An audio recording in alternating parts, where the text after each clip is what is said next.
Thanks to everyone for coming out Sunday night in Spanish Fork, Utah. Everything is inspired by the teachings of His Divine Grace, A.C. Bhaktivedanta Swami Prabhupada, who is the founder and chair of the International Society for Krishna Consciousness. Om Ganati Manandasya Garangana Salagya Chaksurum Militam Yena Tasmai Shri Gurave Namaha Sri Chaitanya Manobhistam Stapitam Yena Bhutare Swayam Rupa Karamayam Darati Swa Parantikam. I'd like to talk to you today about abiding versus striving. And I think you'll agree with me. It's easy to go through life thinking that we have to make things happen, make our business grow, make ourselves get well, make our child do the right thing. There's this constant pressure that we put upon ourselves. Always something we need to fix, some area we need to improve in. And so we're always striving, trying to force a door to open, to perform better. Then we'll gain approval. Work harder. Then we'll get the good break. It's like there's a war going on inside. No rest. No peace. Well, we weren't created to live that way. One scriptural passage says, "Be still and know that I am God." One translation says, "Stop your striving and know that I am God."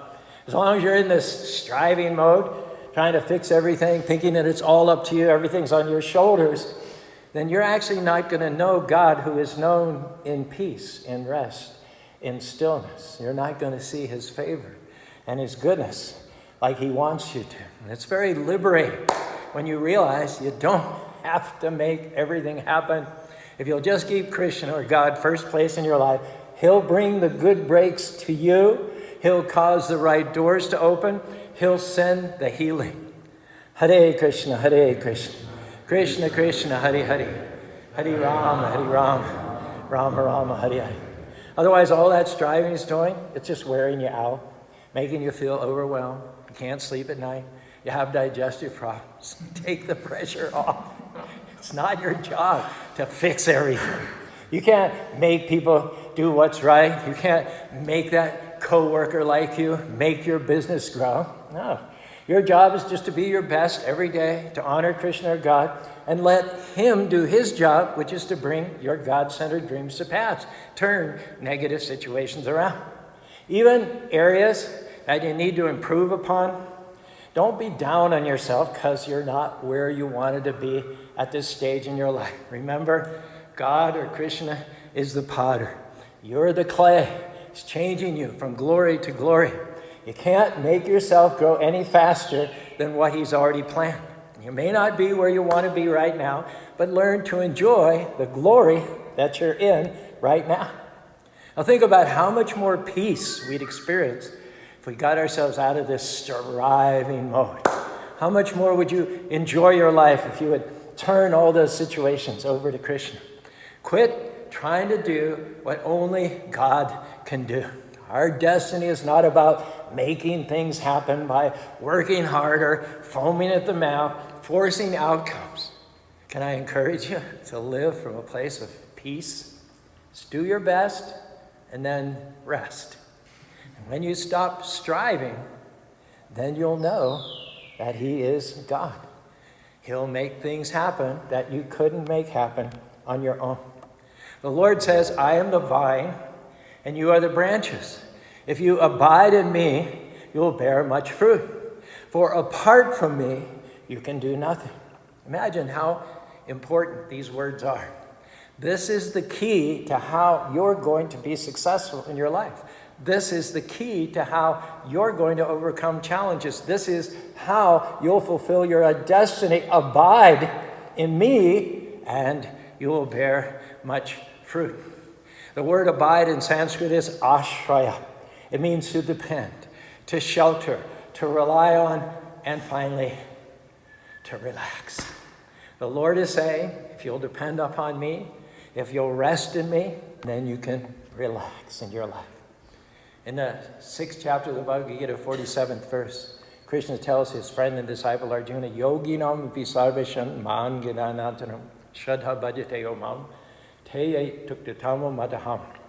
Krishna says, if all yogis, he or she who abides in me with great faith, worshiping me with transcendental loving service, is most intimately united with me in yoga and is the highest of all.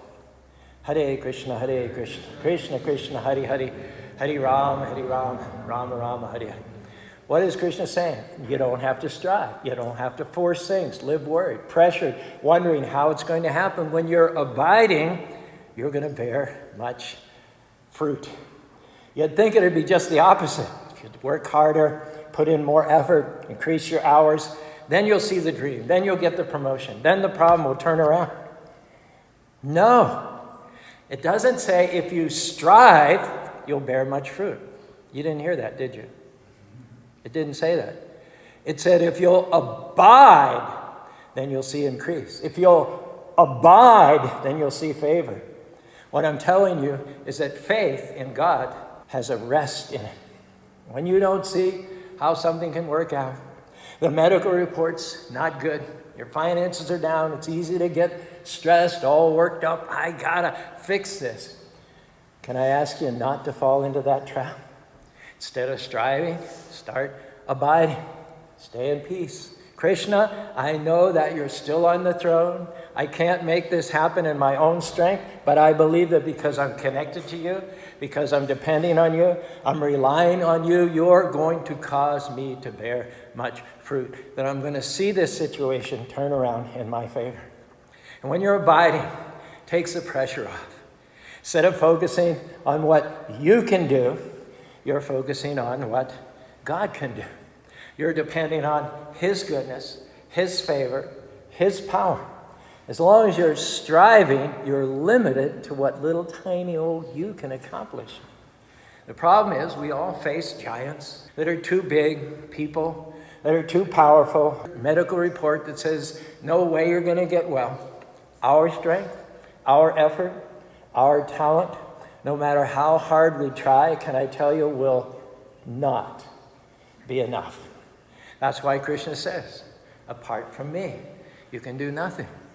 You can't overcome that challenge. You can't break that addiction. You can't accomplish that dream just with your own willpower, your own hard work.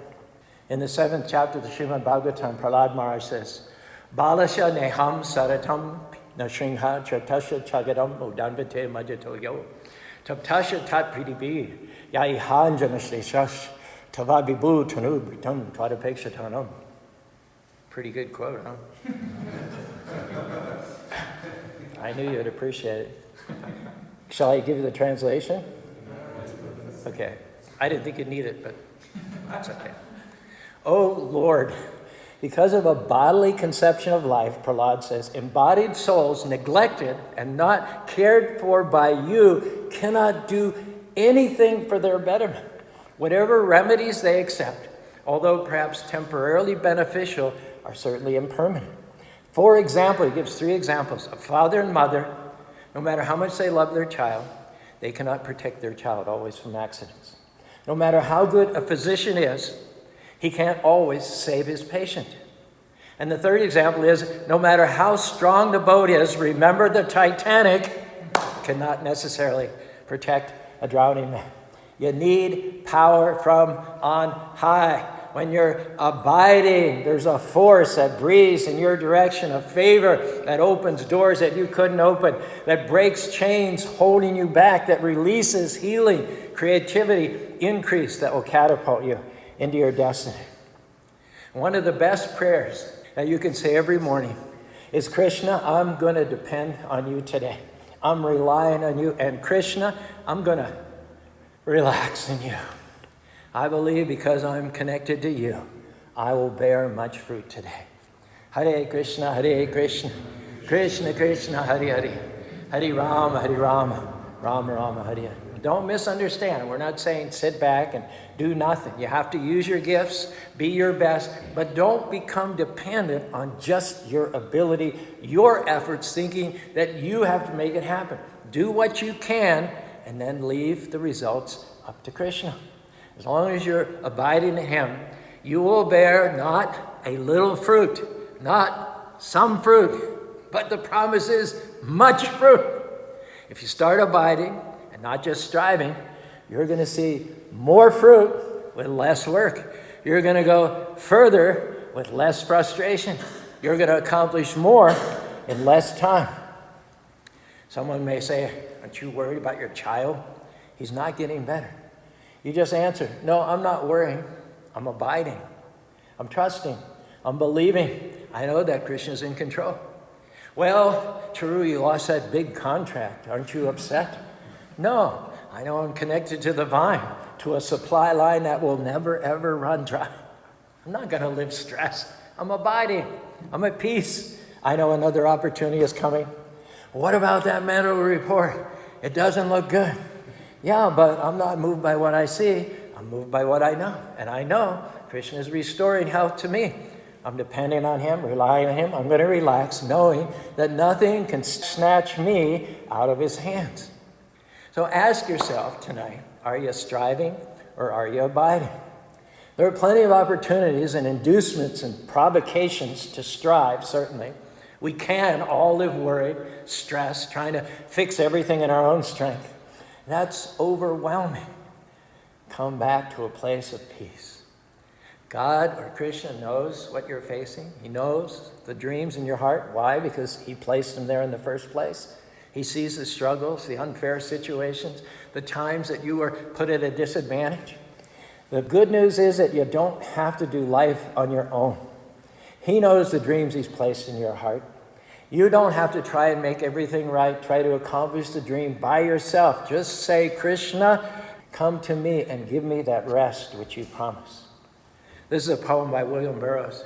It's a little more laid back than what we're talking about, but at least the person who lives by the words in this poem is not going to get a high blood pressure. Serene, I fold my arms and wait, nor care for wind or tide nor sea. I rave no more against time or fate, for lo, my own shall come to me. I stay my haste and make delays, for what avails this eager pace? I stand amidst the eternal ways, what is mine shall know my face. Asleep, awake by night or day, the friends I seek are seeking me. No wind can drive my ship astray, nor change the tide of destiny. What matter if I stand alone? I wait with joy the coming years. My heart shall reap where it is sowed, and garner up its fruit of tears. The waters know their own and draw the brook that springs from yonder height. So flows the good with equal law to the soul of pure delight. Stars come nightly to the sky, the tidal wave to the sea. Nor time nor space, nor deep nor high, shall keep my own away from me. Stop your striving, depending on your own efforts, your own ability. All that's going to do is drain you. If you'll start depending on him, you'll feel a lightness, a load, a burden lift off your shoulder. Krishna, God, has you in the palm of his hand. He has not let go of you. You may be disconnected from him, but can I tell you, he hasn't disconnected from you. If you're going to feel his strength, see his favor, you have to stay connected to the vine. You can only do so much in your own efforts. But when you get up each day and say, Krishna, I'm not going to worry today. I'm not going to waste my energy living frustrated by what I can't change. Krishna, I'm going to live this day depending on you, knowing that I can't do it on my own, wanting to connect to you so that you can do all things through me. Accomplish my dreams. See this problem turn around. The Bhagavad Gita, 2nd chapter, 47th verse. Again, Krishna says, Karmani avada kadishtem apalashukara makarma fad matte sangostu karmani. Arjuna, Krishna says, you have a right to perform your duty, but you are not entitled to the fruits. Never consider yourself to be the cause of the results of your activities, and never be attached to not doing your duty. It's significant that Krishna actually uses the Sanskrit word phal, or fruit, in this connection. Now, I have some friends in Southern California with some lemon trees in their backyard. I see the lemons out there hanging on the vine. What are they doing? Those lemons, they're just abiding. They're not struggling. The lemons aren't frustrated, thinking, well, why am I not growing faster? How am I going to change from green to yellow? I'm the wrong color. And what if I don't open? I never walked by and heard a lemon complaining. I never saw, as far as I know, a worried lemon. They just hang there, drawing strength from the vine. They're not stressed because they know as long as they're connected to the source, to the vine, they're going to get everything they need. Sometimes we wonder also, How can I accomplish my dream? What if I don't meet the right person? What if I don't get that scholarship? No. Your main concern should be, are you connected to the vine? If you are, you don't have to worry. You don't have to figure everything out. There are things you can't see happening because you're the fruit, you're not the vine. The vine is from where the lemon is getting nutrients. The vine is what's causing it to develop pulp, grow seeds on the inside, turn from a flower blossom to form a thick outer skin. Quit worrying about how everything's going to work out. Krishna's already planned for all of your days. There isn't a problem that you have now, nor is there a problem that you will ever have to which God does not have a solution. He's the one that's going to cause you to bloom. Like that lemon, he's developing in you what you need to blossom, to grow, to fulfill your purpose. Hare Krishna, Krishna Krishna, Hare Hare. Hare Rama, Rama Rama, Hare Hare. We shouldn't live with that unrest on the inside, thinking that we're limited. Because you're connected to the vine, you can stand peace. Krishna is bringing the nutrients you need, the right people, the right breaks, the healing, the favor. At the appointed time, you'll ripen. You're going to go from green to yellow. You're going to see doors open. You're going to see the medical report turn around. You're going to see that God-centered dream come to pass. Now do your part. Stop striving. Start abiding. Live from a place of peace, a place of rest. When you're tempted to worry, tempted to force things to happen, just no thanks. I'm connected to the vine. Krishna, I'm depending on you. So I'm going to relax. I'm going to enjoy this day, knowing that you promise I will bear much fruit. Most of the good breaks I've seen in my life, they've come when I was simply abiding, just being my best, honoring Krishna. After we opened this temple in Spanish Fork in 2001, I wanted to open another temple in Salt Lake City. So for 10 years, I would scour the real estate listings, churches, office buildings, reception halls for sale. Whenever I'd be up in Salt Lake on any little errand whatsoever, I'd spend extra hours cruising the streets looking for a suitable property with a for sale sign. A couple of times I did find churches for sale, but the properties weren't ideal. Or maybe the properties looked good, but I'd chat with the Christian church owners and they were not too thrilled about selling to the Hare Krishnas. So after 10 years of striving, by 2012, I'd pretty much given up on finding anything when out of the blue, get it? Krishna's blue, get it? Out of the blue. Stephen Hemingway, who's a friend and real estate agent, asked me to meet with him at a property owned by the Seventh-day Adventists. And when I pulled into the parking lot, I knew this is the place. 4 acres, 13,000 square feet of buildings, trees, 2 soccer fields, beautiful, spacious auditorium and stage. It was owned by the Seventh-day Adventists who are vegetarian. They were delighted to sell us the property. They said we were sent by God. It was a match made in heaven. We never looked back. I've been trying to make it happen in my own strength for 10 years. I knew Krishna had put the desire in me. I had bigger dreams, but for 10 years, it just wasn't the right time. Krishna is so merciful that he'll close doors when it's premature, when it's not the right time. If it hasn't happened yet, that dream in your heart, can I tell you it's not yet the right time? If a door closed, something better is coming. You don't have to manipulate things or try to convince people to like you. Force the doors to open. Just let the blessings come to you. If you're having to connive and convince, you're frustrated, can't sleep at night, you need to let that go and let Krishna or God do it his way. Instead of striving, I'm going to have that baby. I'm going to make it happen. I'm going to marry this person, even though I don't have the peace. I'm going to buy this house, even though it's not really what I want. No, be patient. Don't settle for second best. Just because it hasn't happened yet doesn't mean it's not going to happen. Keep abiding, doing the right thing. Your time is coming. It may be taking longer than you thought, but don't water it down your dreams. Don't settle for less than what you know Krishna, God, has put into your heart. You don't have to make it happen only in your own strength. Yes, use your gifts. Do what you can, but don't force things. Keep abiding.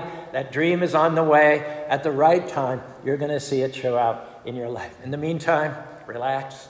Enjoy where you are while you're waiting for things to change.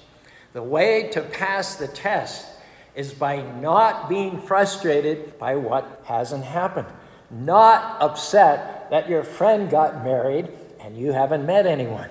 Not giving up that no one wants to sell you their church. Just keep looking, keep doing the right things, stay close to Krishna, remain connected to the vine, recognizing that that's where your strength is coming from, the favor, the blessing, the healing. Hare Krishna, Krishna Krishna, Hare Hare, Hare Rama, Rama Rama, Hare Hare.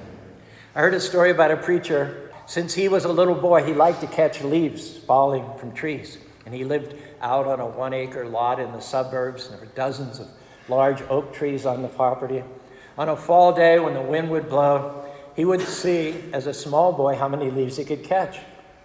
Years later, he grew up and he started pastoring the church. And one day he came home from the church in the afternoon. It had been a long day. He was dealing with some problems at the office, people coming against him. He was tired, kind of frustrated. There was one big tree out in the backyard.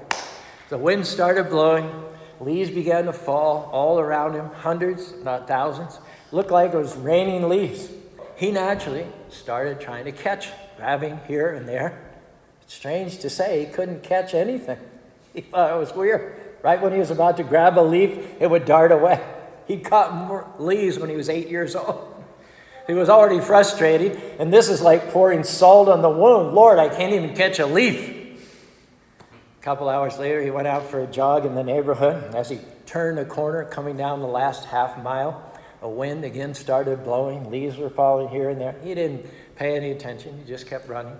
About a minute after everything had calmed down, his arm came up, and a leaf landed perfectly in his hand. Didn't try and catch it. Didn't even see it coming. Just fell right into the palm of his hand while he was in motion.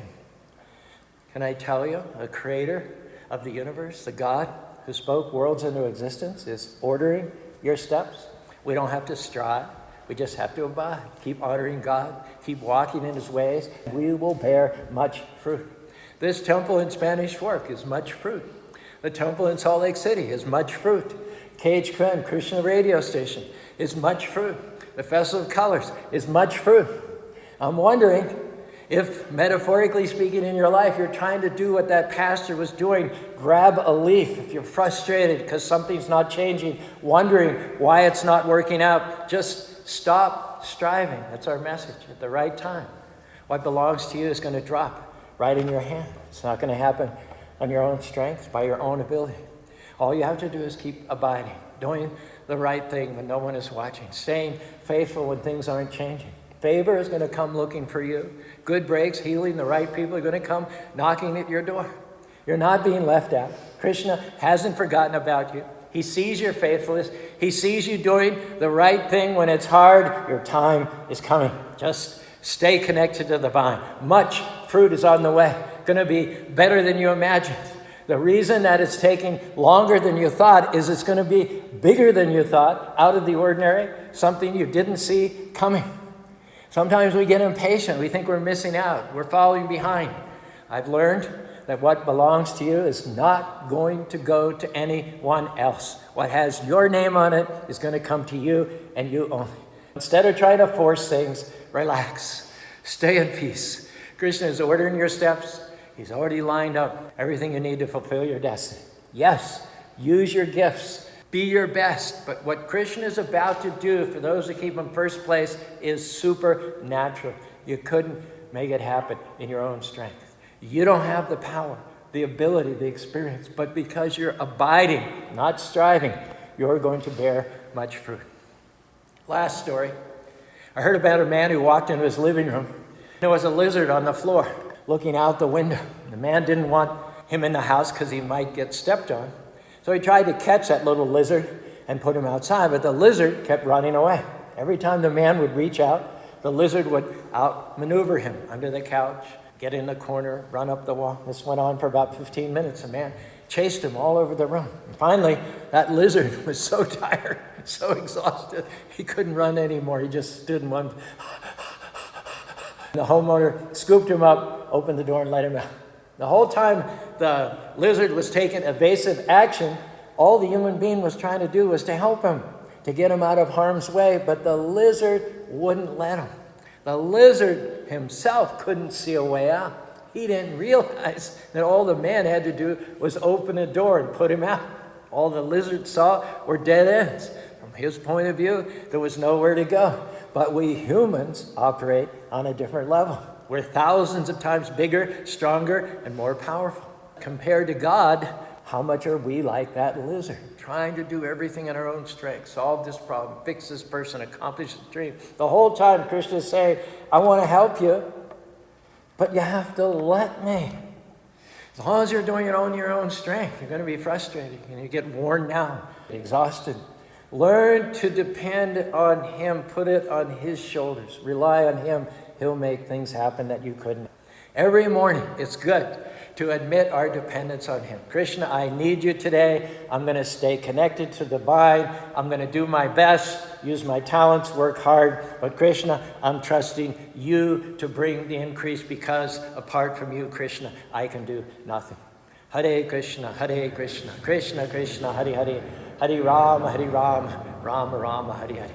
What's our conclusion? You don't have to go through life all worked up on edge. Today can be a turning point. Come out from under that pressure. You can't fix everything, change everything. That's not our job. Krishna is saying to you tonight, stop your striving, be still, and you will know that I am God. If you'll make this decision to abide and not strive, I believe you're not only going to enjoy your life more, but you're going to bear much fruit. Things you didn't see coming are going to come looking for you. Promotion, healing, restoration, the right people, new levels of your destiny in this life and next life. You'll go back to home, back to God.